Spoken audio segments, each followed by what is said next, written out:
साइटेसनखौ फरायनो थाखाय आङो सिगांबाय मावख' चिरां जिल्ला दुलाराय बर' फरायसा आफाद गामि आरो लाइजाम सोग्रा काजलगाव जिल्ला चिरां बिटिआर गायसंनाय 2024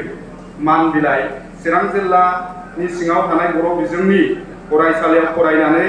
2015 इं मायथाइनि गोजौ फरायसालिनि जोबथा आनजादाव सेथि मासि आवग्रिनो हानाय चिरां जिल्लानि जिथि मासि फरायसाफोरखौ मान बावनाय सिम मुस्रि हायुंसा बसुमतारी बिफा अजित बसुमतारी बिमा बिनु बसुमतारी गामि एलेंबारि लासो आमगुरि पिन नाम्बार 783393 जिल्ला चिरां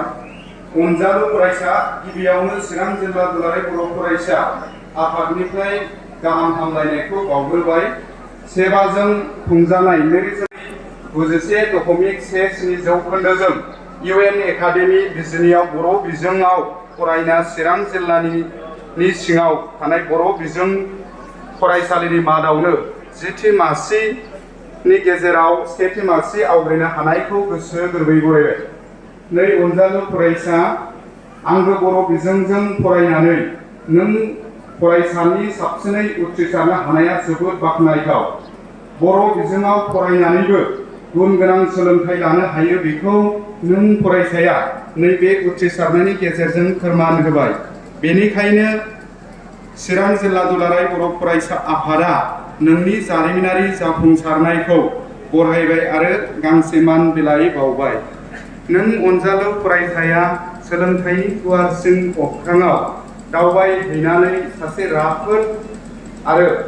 सासे देरहासार सुबुं जानानै रोजा रोजा फरायसाफोरनि गाहाम बिदिन्थि जाहैथों लोगोसे नखर समाज हारि आरो हादोरनि राफोद सुबुंफोर जाहैनो हाथों बेखौनो जों अराय मिजिंथिबाय। गोजोननाय आरो मान बावनायजों